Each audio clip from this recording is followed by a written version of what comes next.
그래서 이번에 제 연구소로 이거 주최했죠, 여러분. 그래서 공지나가고 이제 매봉통일연구소 주최로 이렇게 했습니다. 그래서 뭐 여러 가지 참 앞에 강사들이 참 좋았고, 특히 어제 또 우리 김지영 교수님 아주 상과 너무 좋아가지고 아주 분위기가 좋았습니다. 그래서 다행히 오신 분들이 아주 뭐 너무 좋다 이렇게 하셔가지고 주최 입장에서 아주 보람을 느낍니다. 그래서 오늘은 여러분에게 이 통일에 대해서 통일하는 유니파이드 코리아, 원 코리아에 해가지고 한번 우리가 비전을 갖자라고 해서 한번 이 제목으로 제가 준비를 했어요.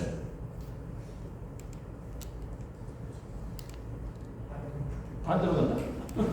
오케이. 자, 여러분 이제 대한민국에 대해서는 앞서 6강에서 잘 들었잖아요, 그렇죠? 그 다시 리뷰, 복습한다는 의미에서 우리가 1948년 8월 15일에 대한민국이 건국이 되었죠, 그렇죠? 여러분 다 알죠. 이제 8월 15일은 해방된 강복의 의미도 있지만 어쩌면 대한민국의 국가가 탄생한 건국의 의미를 우리가 더 살려야 된다라는 거예요. 그리고 아시다시피 이제 그리고 건국의 아버지는 이승만 대통령. 이승만 대통령이 없더라면 오늘날 대한민국이 없었잖아요. 오늘날 자유민주주의가 없었고 여러분이 이렇게 살 수 있는 그게 그 설계도를 가지고 이승만 대통령께서 잘 하셔가지고 오늘날 대한민국이 전 세계에서 가장 가난한 나라, 분단되고 전쟁까지 한 나라가 지금 세계 선진국가로 지금 도약을 했잖아요, 그렇죠? 그리고 산업화. 여기 지금 우리 박정희 대통령 기념관이잖아요, 그렇죠? 아주 시설 잘 해놨어요. 더구나 이제 올 상반기 100억을 들여가지고 리모델링 하면서 아주 정말 잘 해놨어요. 전시실도 그렇고 여기는 그 아이들이 와서 자유롭게 쓸 수 있고 여기 얼마나 좋아요, 여기. 여기 평소에 아이들이 와서 막 공부하고 그러는데. 또 박정희 대통령 때문에 우리가 산업화 근대화에 성공을 했잖아요. 오늘날 정말 세계에서 가장 가난한 중에 하나인 대한민국이 이렇게 여러분 물질적으로 이렇게 성장하고 여러분이 참 세계를 활동할 수 있는 그 기반은 박정희 대통령의 산업화 근대화 때문에 된 거 아니죠.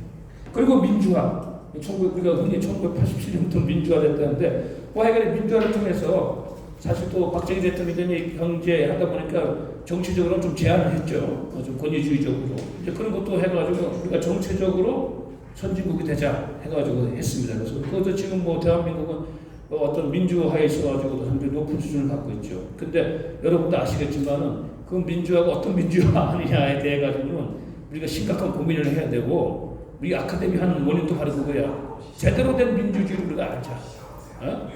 그리고 자유민주주의를 제대로 알자.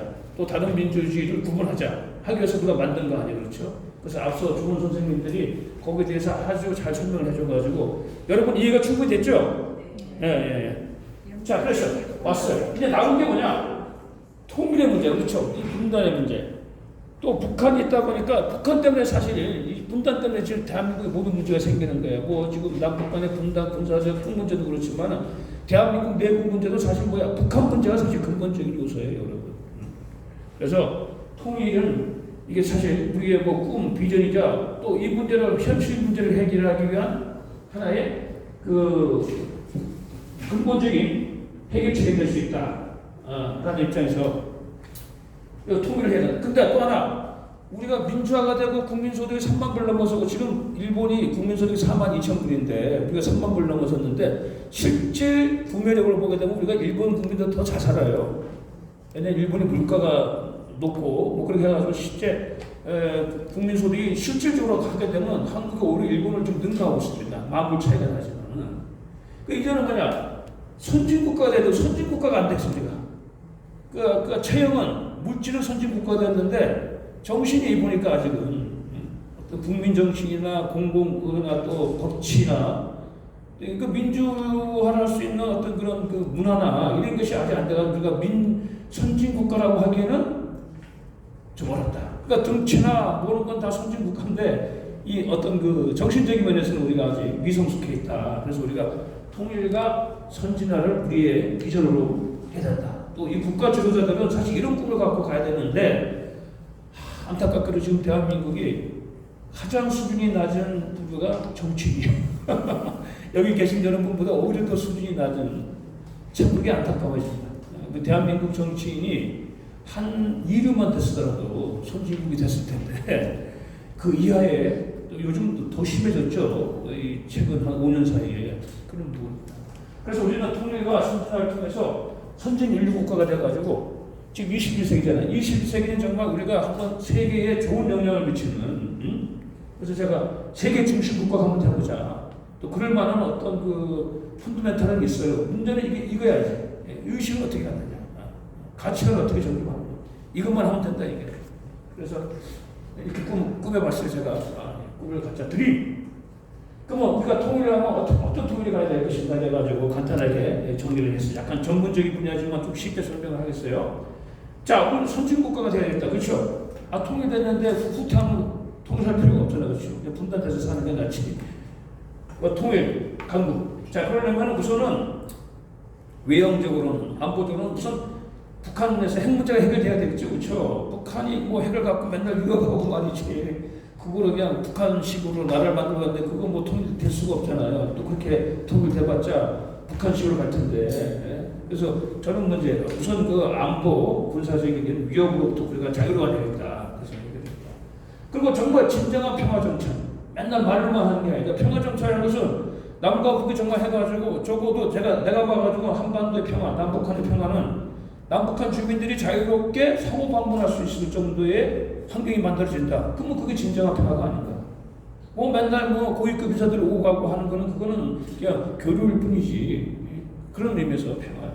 두 번째, 핵 문제를 잘 해결되고 자유 왕래가 가능하고 뭐 거기서 북한이 뭐 사회주의 체제 유지하더라도 그 속에서 우리가 잘 경제 공동체를 형성해가지고 북한이 지지 못 사니까 우리가 좀 끌어들이고 또 북한이 갖고 있는 자원도 있으니까 그래서 그걸 좀 남북이 경제적으로 잘하는 시너지 효과가 커요. 뭐 그런 것도 우리가 꿈꿀 수 있다.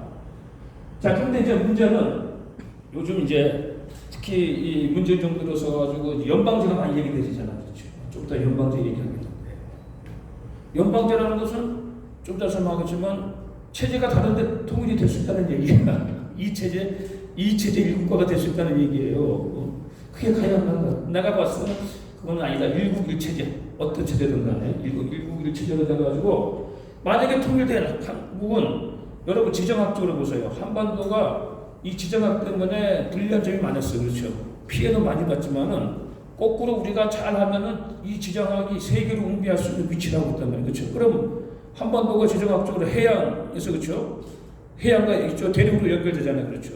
그러니까 지금 뭐 과거 보면 중국이 왜 한반도를 하냐면 그거 중요하잖아요. 일본이 왜 또 당시 조선을 식민지로 했어요. 또 미국이 지금 한미동맹으로 왜 우리를 가지고 이렇게 막 미국 반미 시위도 하느냐 그러면은 한반도라는 위치가 너무 중요한 거야. 지정학적으로. 그렇죠. 세계를 패권 국가로서는 해양 국가로서는 대륙으로 가는 하나의 교두보가 되고 대륙 국가는 해양으로 가는 길목에 있기 때문에 그 정말 지정학적으로 그러니까 여태까지는 이 지정학이 아주 불리하게만 작용했어. 그렇죠.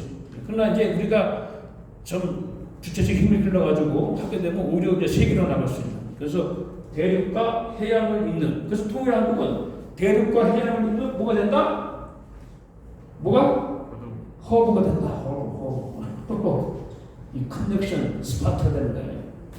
그래서 우리가 경제는 지금 대한민국은 세잖아요. 북한이 아주 못 사는데 북한을 빨리 경제적으로 끌어올리고 지금 문화는 사실 지금 대한민국 힘쓰고 있잖아요. 그렇죠?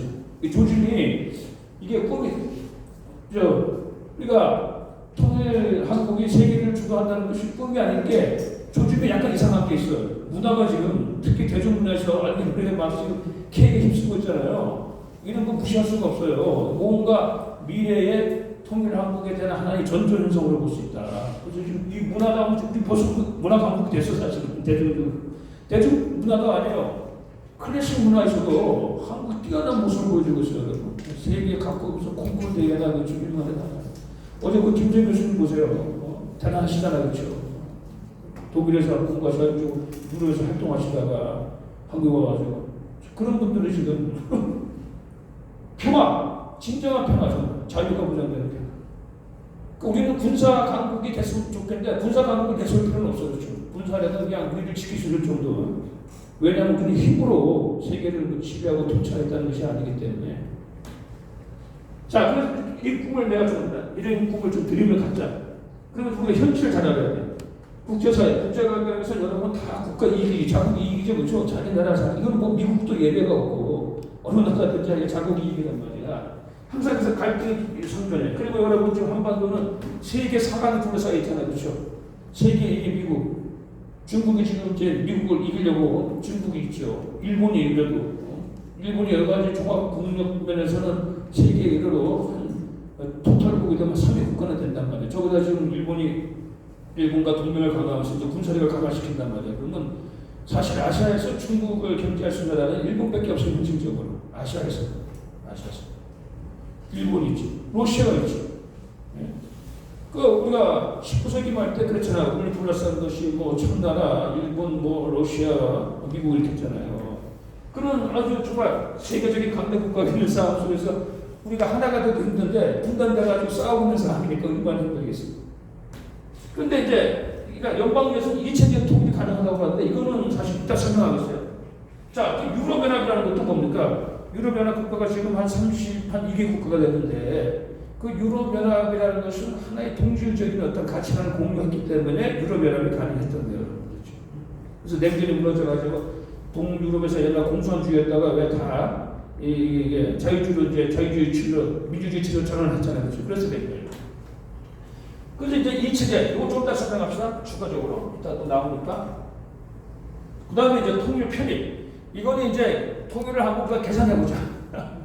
이 연세 드신 분들은, 통일은 반드시 해야 된다라고는 그 감성적인 또 어떤 당위성을 갖고 있지만은 사실 지금 대한민국 건국되고 74년에다 이제 유교 전쟁 가득 지나가지고 다 2세, 3세가 나오기 때문에 통일에 대해서 그렇게 절박함이 없어요. 관심도 없고.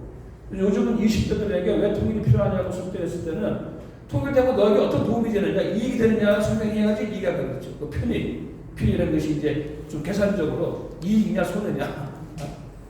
그래서 자, 통일 편익은 일단 분단이 만약에 해소되어지고 통일 하나가 되면 엄청난 이득이 있어요. 좀 이따 설명하겠지만 통일 후에 경제 투자. 지금 북한이 세계에서 낙후된 지역이지만 근데 북한이 지하자원은 세계적이에요. 그러니까 북한의 주민들의 그 어떤 노동력이 세계도 상위란 말이야. 조금만 갖춰주면 또 평화적인 통일되고 북한이 그런 군사력 획득하게 되면 국제에서 들어간단 말이에요. 그럼 북한이 사실은 대한민국 박정희 대통령 시대 때 엄청 성장한 것처럼 북한이 짧은 기간 안에 엄청 성장할 수 있는 그런 가능성이 충분히 있다. 그리고 이제 통일 이후에 이제 정말 통일 한국이 짧을 것이나 좀 더 있습니다. 반면에 지금 그런 분단 때문에 국방비 지금 그렇죠. 우리는 총 국민 예산의 한 2.4%. 엄청나죠. 한 50조, 60조. 북한은 못 사는 나라인데 국방비가 25%야. 각대로 못 사는 나라가. 또 이제 국가 신용도 핵문제 터지면 갑자기 정치가 떨어지거나 불안하잖아요. 리스크 있잖아요. 해외 투자에서도 만약에 한반도 불안정해지면은 이게 자본이 불안정이 생기거든요. 그리고 이상가족, 물론 1세대 이상가족들은 이제 다 돌아가시고 얼마 안 남았지만은 그래도 지금 우리가 특히 북한에 고향을 두신 분들의 후손이 1000만 명이라고 한단 말이야. 2세, 3세까지. 자, 이런 것들이 이 분단 비용인데 문제는 통일이 의심만 하게 되냐? 비용이 들어간단 말이에요. 그렇죠? 그 비용을 좀 이따 보도록 하겠습니다. 자, 그럼 비용 따져보자. 먼저 막연하게 통일이 좋으니까 자, 돈으로 따져보자. 그래서 이 통일 비용을 추정해 보니까 이건 통일이 한 10년에 걸쳐가지고 이루어진다고 했을 때 그 지금이 2022년이잖아요. 그렇죠? 10년 걸려서 완성된다고 했을 때 그리고 말이 나온 김에 제가 이 북한 문제 통일 문제를 전공자잖아요. 그렇죠? 이게 제 전방에 맞을지는 모르지만은 제 생각에 여러 가지 상황으로 봐가지고 10년 내로 한반도가 통일될 가능성이 상당히 좀 높다고 봐요. 그런데 단지 북한이 주도하는 통일이냐 남한이 주도하는 통일이냐는 텐션 마크. 텐션 마크.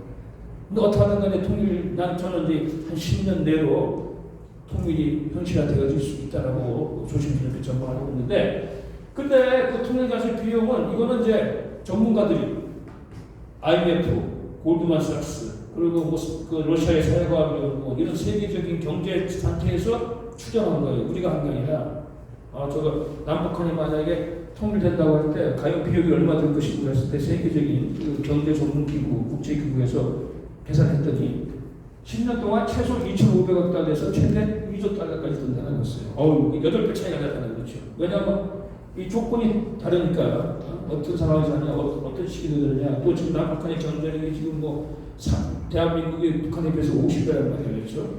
차이가 많이 나. 최소로 했을 때 2,500달러면 1년에 250억 불, 그렇죠? 최저로 했을 때 2조 달러 1년에 2,000달러, 2,000억 달러. 그러면 감이 안 잡히죠?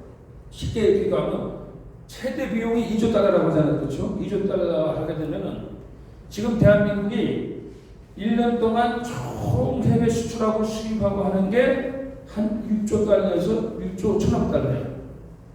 그럼 쉽게 얘기하면 대한민국이 2년 동안 전 세계 수출하는 거 수입하는 거 다 통일 비용에 틀어넣어야만이 감당할 수 있다는 거예요. 감당할 수 있다는 거예요. 쉽게 이해가죠, 여러분? 그렇죠? 2년 동안 전 세계로 수출하는 거, 전 세계에서 수입하는 거 그만큼의 돈을 10년 동안 투입해야만이 통일이 된다는 거예요. 비용이 경제적으로 엄청나게 드는 거죠, 사실은. 물론 뭐 적게 들면 또 잘하면 적게 할 수도 있지만 일단 최대치로 잡았을 때 그렇다는 얘기예요.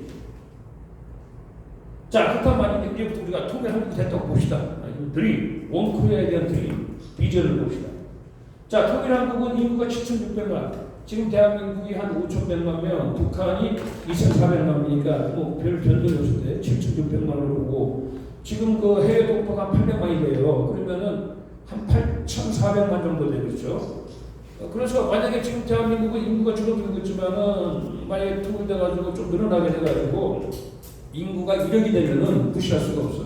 잘 살든 못 살든 아주 못 사는 나라도 인구 1억을 갖고 있어서 인구수 때문에 행동할 수가 없어요. 그러니까 남북한이 통일되면은 7,600만, 해외 동포 8,000만 하면 800만, 8,500만, 그 좀 더 나게 하면 1억이 되면은 인구 규모로서는 무시 못할 나라가 있는 거예요. 국토도 여러분 22만 킬로 합치면 그렇죠. 지금 북한이 우리보다 좀 영토가 넓습니다. 북한이 55%, 우리가 한 45%잖아요. 요 22만 평방킬로미터는 영국, 독일, 이태리하고 좀 비슷해. 우리가 영국하고 비슷해. 통일하면 한반도 영토가 독일, 이태리보다 조금 작지만 하여간 비슷하고 인구도 비슷해. 사실 그런 나라. 영국이나 독일이나 이태리 이런 나라들하고 비슷하기 때문에 이 정도란 말이죠. 이거는 이제 쉽게 알 수 있는 거죠. 땅이야 뭐 변할 수 없잖아. 인구수야 뭐 하면 되는 거고. 자, 그래서 통일한국은 남북한이 좋은 기회가 될 수 있다는 것은 앞서 얘기했죠.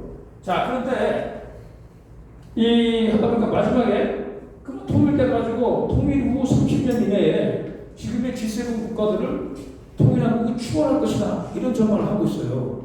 이런 전망들을. 자, 그리고 우리 앞서가지고 통일한 나라가 독일이잖아요. 그죠? 독일이 여러분 통일되고 난다면 되게 어려워졌어요. 그렇잖아요. 돈이 많이 들어가는데 돈도 못 사는 동독이 못 사는 나라가 아니었어요. 옛날 냉전 시대 공산주의 국가에서는 동독이 제일 잘 살았어요. 그래도 서독이 동독에 비해 가지고 한 9대1 정도, 9배 정도 경제력이 좋았어요. 그래도 그 동독을 이제 하다 보니까 돈이 많이 들었단 말이에요. 그래서 여기 보게 되면 1990년대 독일이 통일됐잖아요. 그렇죠? 통일돼가지고 통일 이후에 독일이 돈이 많이 들어가지고 마이너스 성장을 했어요. 한 10년 동안은. 그래서 독일이 그냥 경제적으로 좀 어려워지고 그다음 갈등도 생겨가지고 서독 국민들이 왜 우리가 동독 국민들에게 돈을 주면서 하느냐 불만이 많았어요. 사실 통일 후유증이지. 그런 게 있단 말이에요. 그래서 한 10년 지나서 10년 동안은 그래서 통일 독일이 후유증 그걸 하느라고 제대로 역할을 못했어요. 그때 경제력이 일본에 뒤떨어지고 그랬단 말이에요.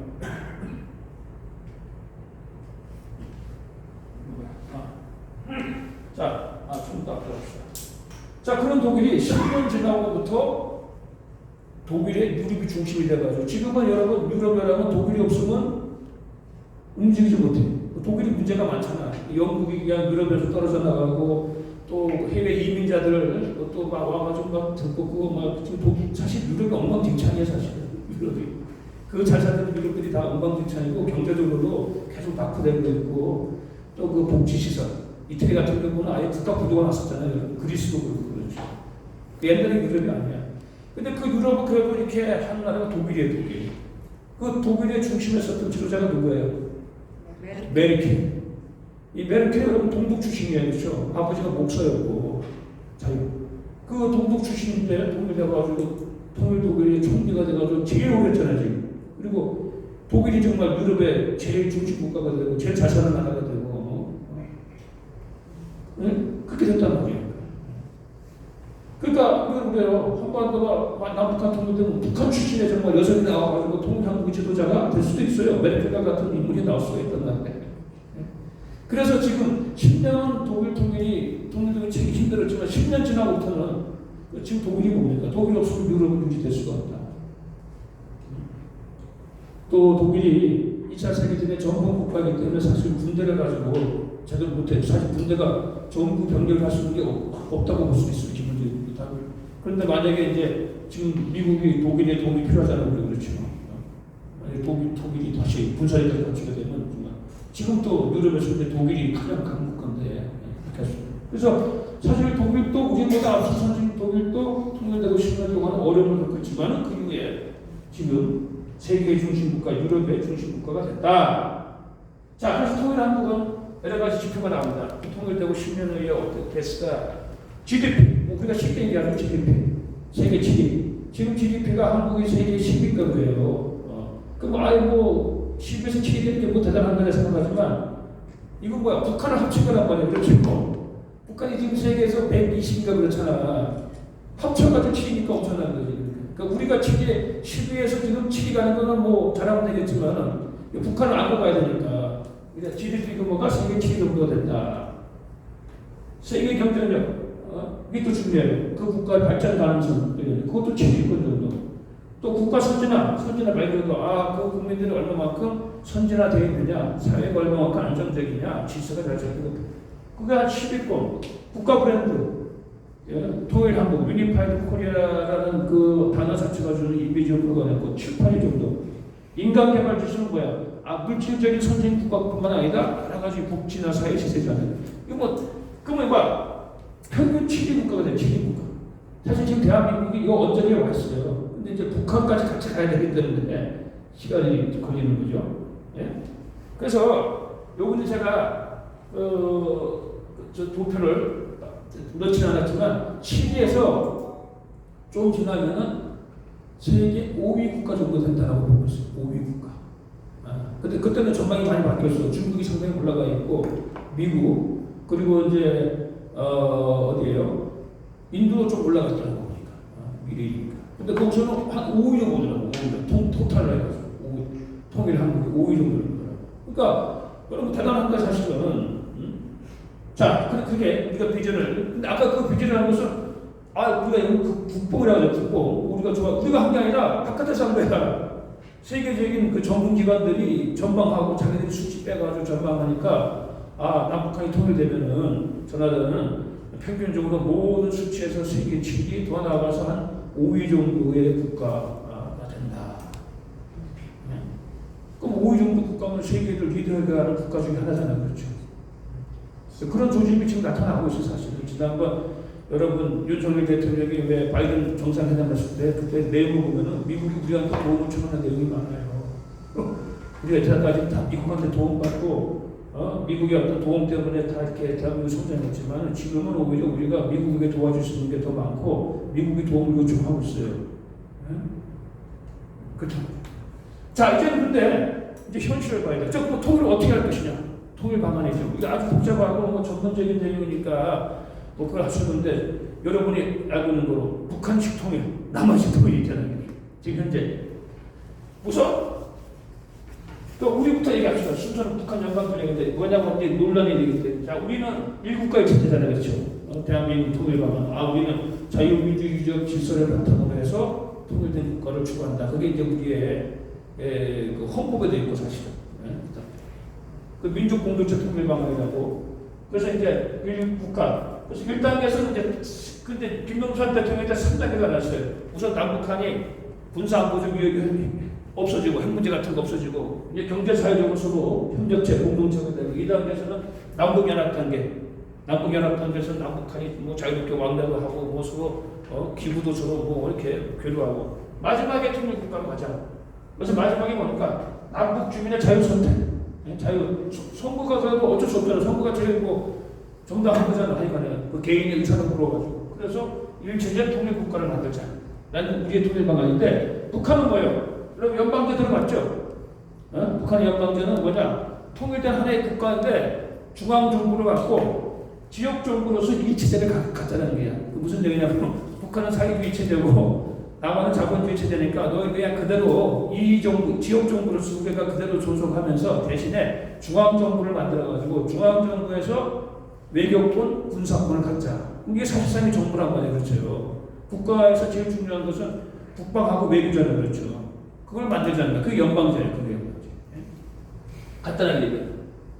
자, 그런데 이 연방제라고 하는 것은 여러분 지금 그 연방제 국가는 많아요, 그렇죠? 미국도 연방제 국가죠, 독일도 연방 국가죠, 뭐 오히려 연방제 국가는 많아요. 그런데 연방제 국가가 지금 많은데 그 연방 국가가 체제를 보게 되면 연방 국가인데 체제가 두 개의 체제에 있는 나라 여러분 봤어요? 다 동질적이야, 그렇죠? 다 하나의 체제 속에서 이제 그 일종의 자치 정부죠, 지역 정부의 역할을 하는 거예요, 그렇죠? 그러니까 여러분 뭐 미국 같은 경우는 50개 주지만 그게 연방 국가잖아.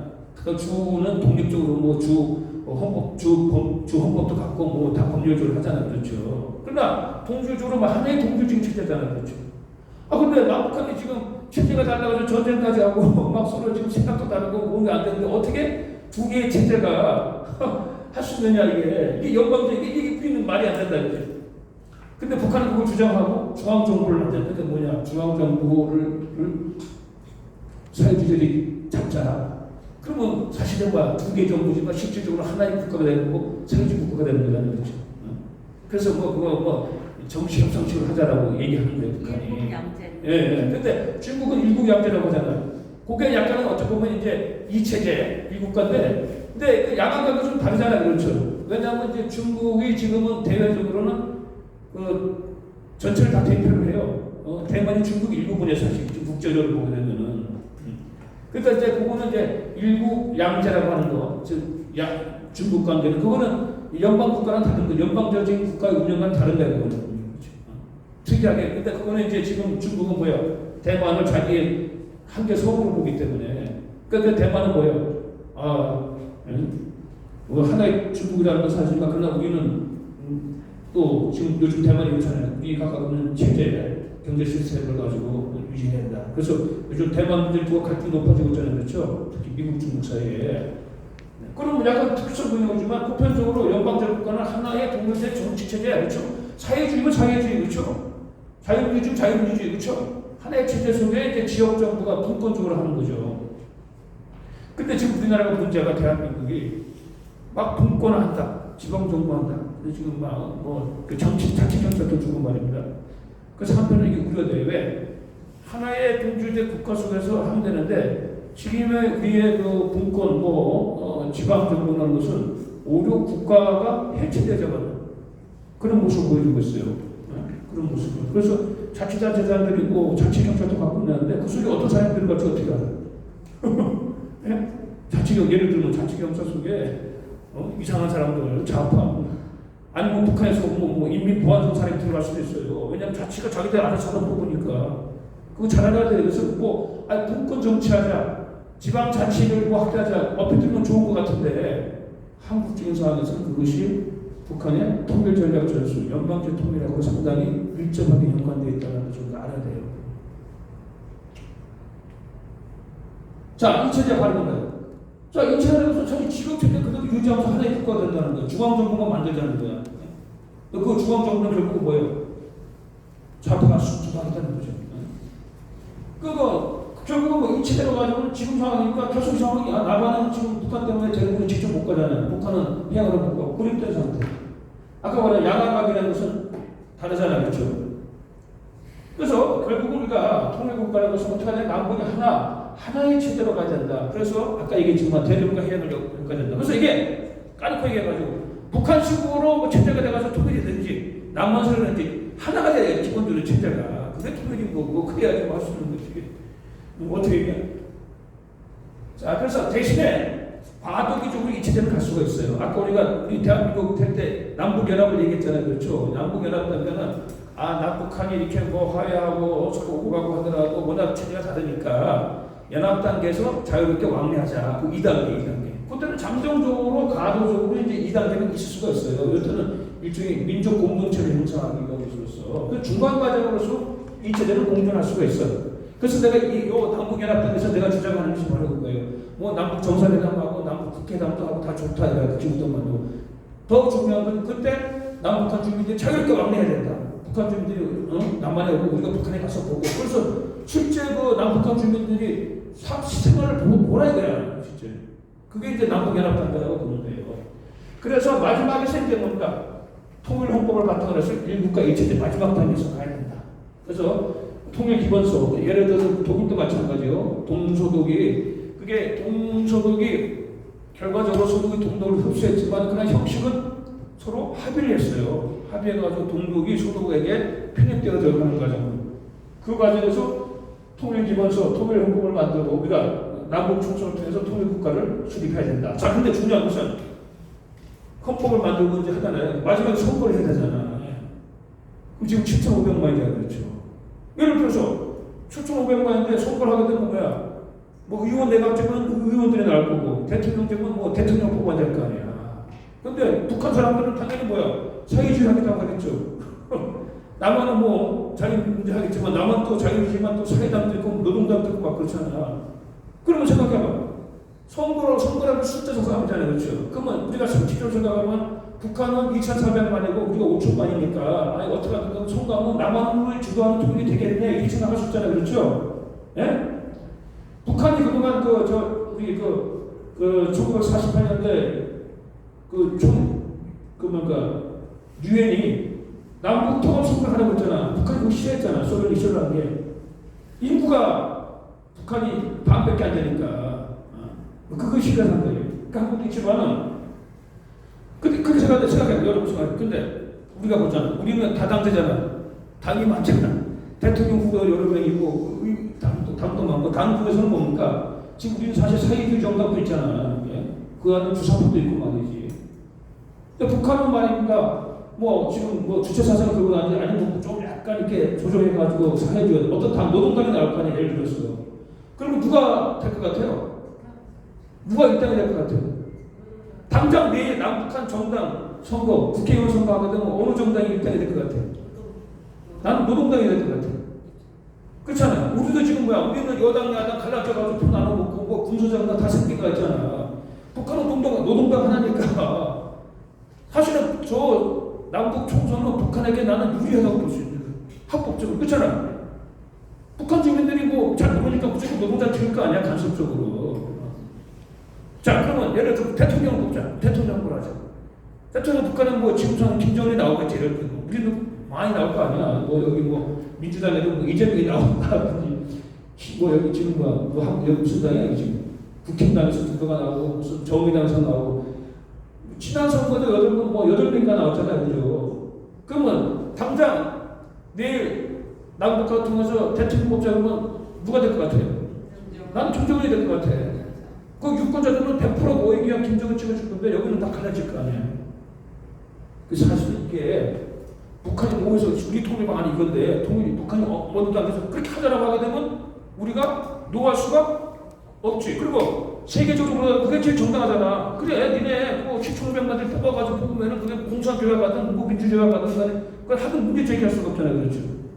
여기에 함정이 있는 거예요.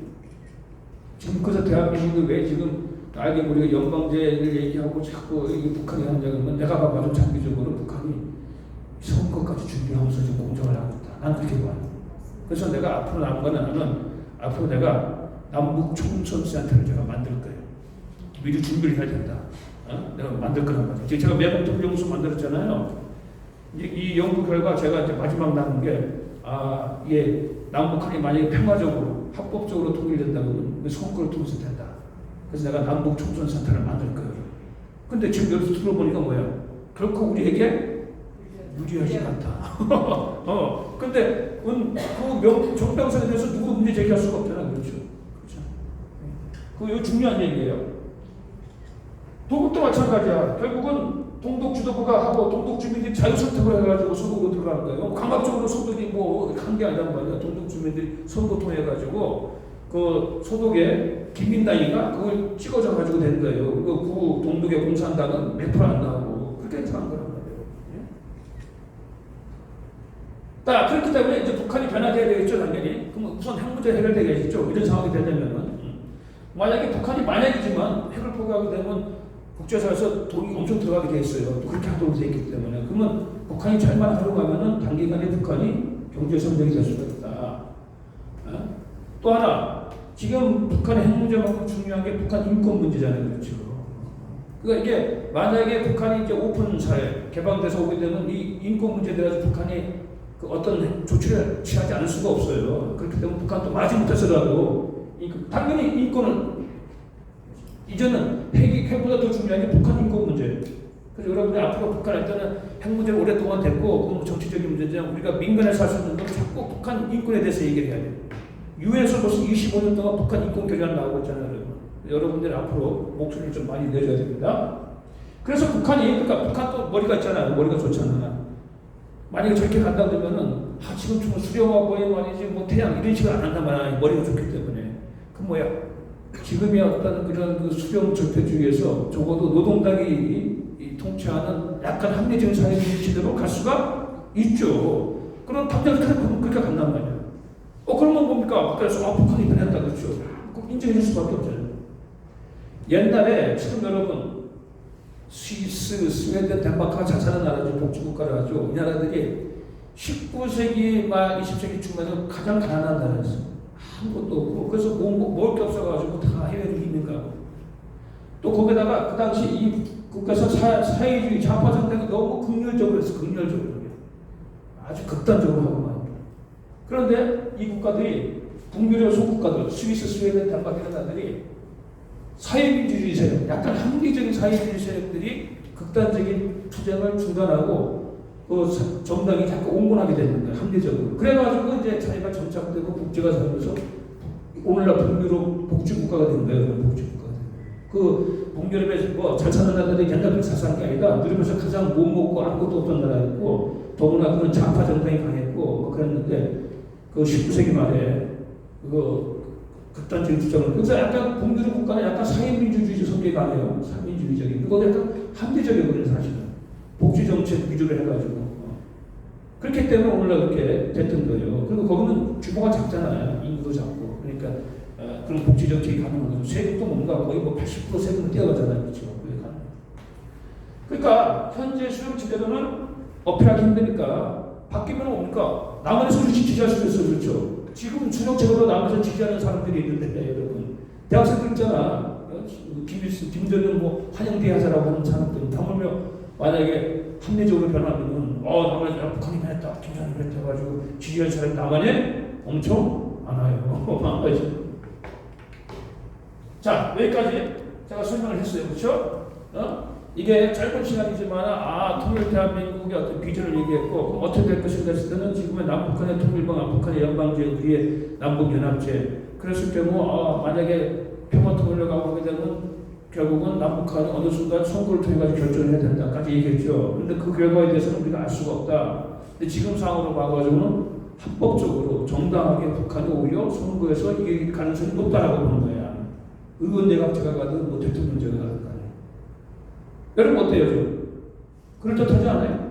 이거는 뭐 그냥 근거 없는 얘기가 아니다. 그런 얘기. 자, 그래서 이거는 뭐 일단 그렇게 해서 우리가 그림을 그려보고 이게 추가적으로 우리가 앞서 여섯 강에서도 뭐 얘기했지만은 항상 북한이 이렇게 거짓말을 했잖아요. 근데 남한에도 그 거짓말이 이제 보편적으로 받아들여져 가지고 그렇죠. 교과서도 다 그렇게 나오고 있고 말입니다. 그 중에 하나가 이제 7.18. 항상 그 교과서 그렇게 나오죠. 북한은 7.18을 다 청산했다. 남한은 이승만이 7.18을 등용해가지고 막 시작부터 이게 정당성이 없는 나라다. 그래서 북한이 정당성이 있다. 이렇게 가르친단 말이에요. 지금 정교주의 하더니. 교과서 내용도 그런 내용이에요. 노골적으로 표현 안 했지만은 분명히 그렇단 말이에요. 여러분 이거 보세요. 대한민국 초연대가 이승만, 이시영, 신익희, 김병로 쭉 보게 되면 이분들이 다 일제시대 때 독립운동하는 지도자들이었습니다. 다 그 고초를 겪은 말입니다. 이거 보세요. 다 전력들이 다. 이승만 대통령 뭐 우리가 더 말할 것 없고 대한민국 초연대가 보게 되면 정말 침입하는 하나도 없어요. 반면에 지금 북한은 7.18을 청산했다고 지금 옛날 군동부도 주사파들이 말입니다. 북한 깨끗하게 시작했다고 하는데 여러분 이거 보세요. 김일성 정권, 김일성은 여러분 무슨 김일성이 주도해가지고 수소를 해방시켜?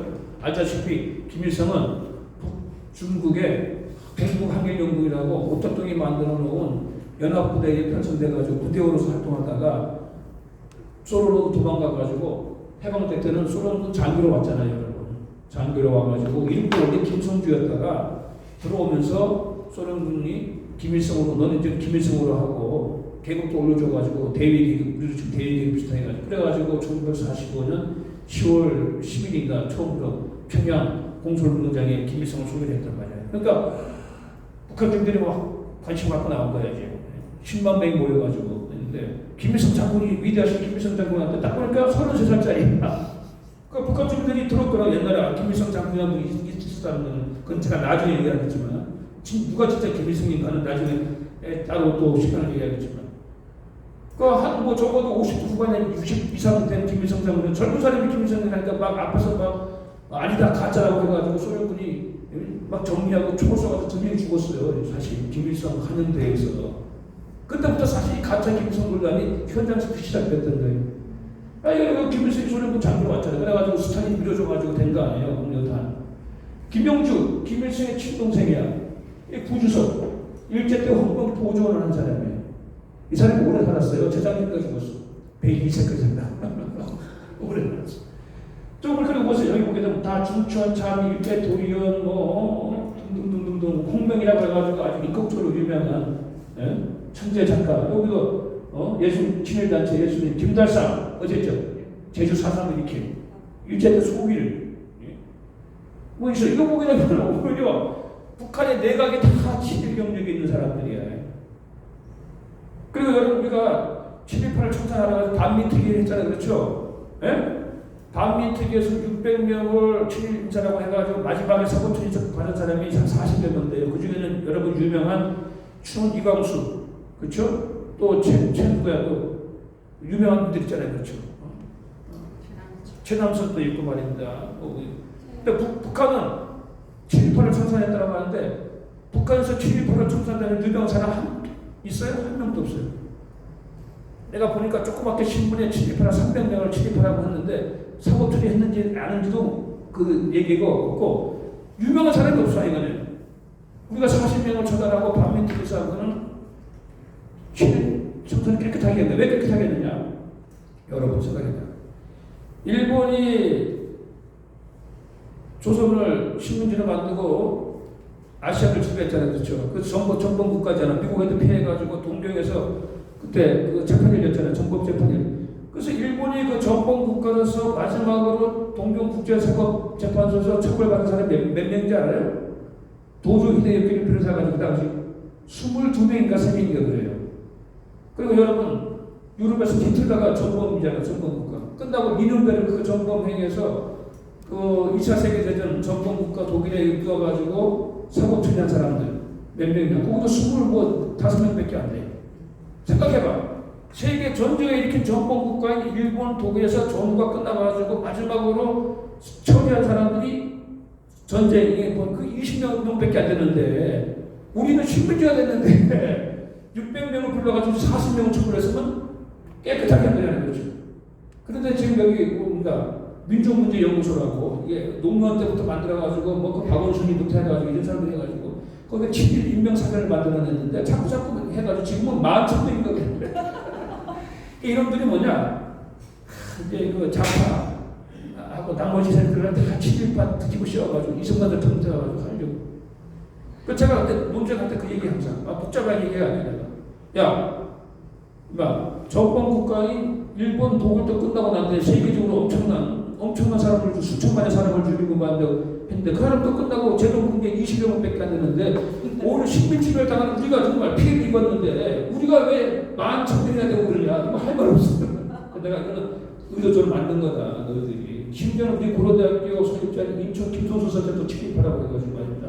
내가 7.18 아니라는 걸 가지고 고대 신내 내고 막 해가지고 내가 왜냐면 근거를 대고 자료를 갖고 하니까.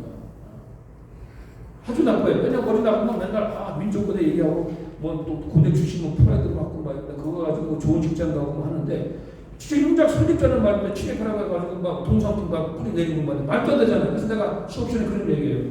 너희들이 그러려면은 친일파가 세운 대학이 민족 친일파 대학이니까 대학을 고대 뭐로 두거냐 나가라 그러면 부끄러운 대학인데 너 그래놓고 졸업하고서는 고대 간판 가지고 취업도 하고 어디 가서 뭐좀 얻기 힘들고 말이죠.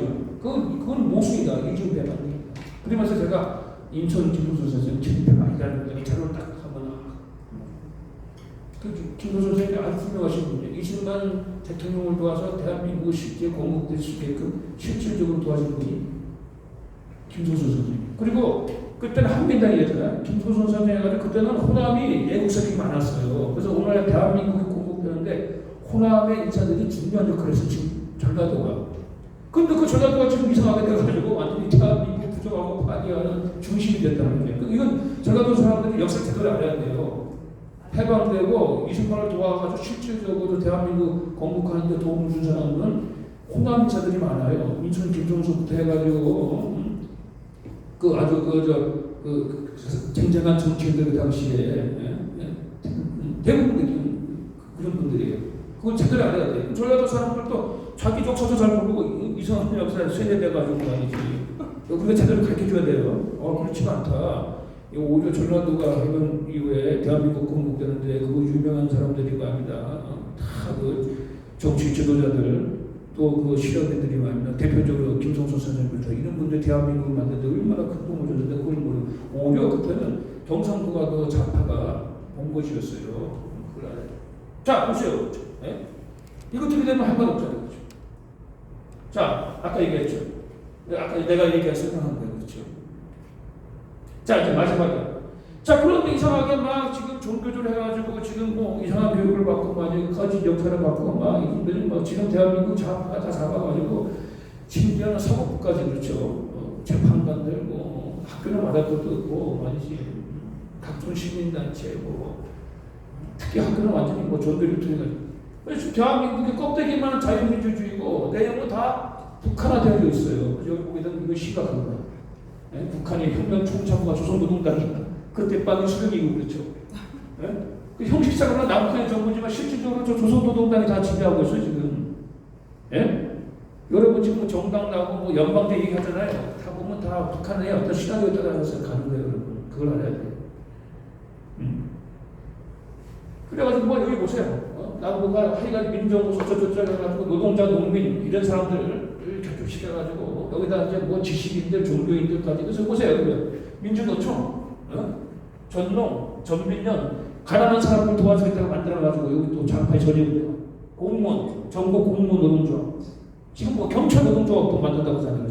종교조 안 할 것도 민변 여성단체 또 동성애 각종 동성애 이게 다 연관되어 있는 겁니다 여러분.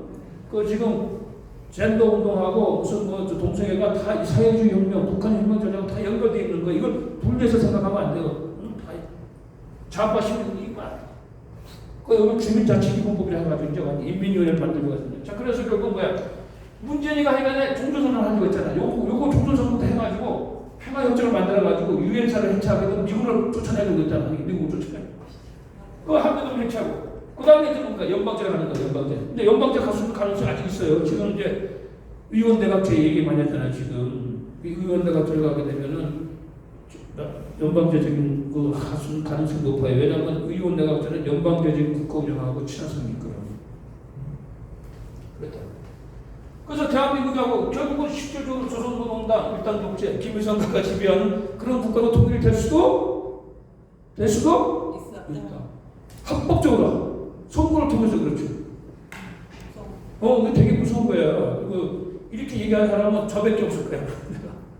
그래서 내가 이 논문도 싣고 뭐 했는데 그래서 내가 이제 앞으로 연구센터 하나 만들 거예요. 남북총선센터라고 해가지고 이제 그런 상황이 왔을 때를 대비하기 위해서 미리 국민들에게 알리고 또 북한 주민들에게 누가 사유를 알려야 돼요. 그래서 그 사람들이 그 선거할 때 제대로 알고 투표하도록. 왜냐하면 70년 동안 계속 그 체제에 갇힌 데서 왔기 때문에 그 투표를 별로 할 수밖에 없어요. 아무리 뭐 가난하고 뭐 굶어 죽어도 모르잖아요. 근데 그 북한 주민들이 자유도 알고 바깥세계도 알고 하다 보면 자기들이 또 이게 사회주의 체제 일당 독재 이거는 우리가 그만 쏘아왔구나. 그럼 알 거 아니에요. 그래서 우리가 지금 사실은 남한 주민들 학생들을 개봉하는 것보다 북한 주민들 개봉하면 더 쉬워. 뭐 직접 가서 할 수는 없지만 우리가 간접적으로 노력만 하면 돼요 사실은. 그래서 오히려 너무 지금 대한민국은 너무 그 자괴감 정도가 아니죠. 완전 북한식 의식이 완전히 이 가치관이 돼가지고 바꾸기가 힘들어요. 뭐 대깨문이라고 그러잖아요. 막 무조건 돼가지고 오히려 북한 주민들을 선동하는 것도 쉬울 수가 있어요. 그 방법이 있어요. 그래서 여러분들이 이제 우리가 북한의 자유와 북한의 인권, 또 북한의 어떤 정보가 들어갈 수 있도록 다양하게 활동하면서 또 잘못 알고 있는 이것을 우리가 깨쳐나가는. 그래서 제가 대한민국 청년 아카데미를 이제 일기를 개설한 거예요. 일기를 붙인 것만 계속 하겠다는 거죠. 계속 하겠다. 또 이제 왜 2030 강사를 내가 내세웠느냐. 요번에 18명하고 5명이라는 거죠. 두 분은 그 교수님은 그분의 전문가니까 이거는 2030 젊은이들 하면 좀 어려운 주제인 거죠. 한 분은 음악이니까. 그래서 앞으로 제가 이제 2030을 주 강사 선생님으로 육성을 해가지고 여러분들이 10대, 20대를 교육시키도록. 그리고 오늘 우리 주연 학생, 이제 고3인데 주연 학생들이 중학생을 가르치는 선생이 되는 거죠. 그렇죠? 그런 식으로 가야 된다. 그래서 제가 이 청년 아카데미를 시작을 한 거예요. 그래서 여러분들이 아주 뜻깊은 시작이다. 그래서 여기 있는 여러분들이 다 여기서 들어가가지고 다 선생이 되어야 돼, 사실. 선생이 되어야 돼. 어느 하나는 가니까 제대로 얘기할 수가 없죠. 그렇죠. 여러분들이 뭐 나처럼 뭐 전문적으로 공부 학습할 수는 없잖아. 그러나 이렇게 알고 있는 사실을 가지고 정확하게 주변에 알려줄 수 있도록. 제주도 우리 고2 우리 제일 어린데 제주도 그 친구들한테 뭐 얘기할 때 여기 들은 거 중에 한 가지다 딱 기억하고 있다가 이거 사실 이렇다. 아까 얘기했잖아. 야 무슨 뭐 출입반 북한 보고 명단 보여주면서 이거 뭐라고 북한이 출입반을 해가지고 우리 그랬는데 왜 무슨 대한민국 이승만 대통령이 무슨 출입반을 대통령이 했나? 그런 되는 거야. 그래서 이게 만든 거예요, 여러분. 알겠죠? 네. 자, 그래서 오늘 강의 1강은 이것으로 마무리하고 10분간 쉬었다가 오늘 마지막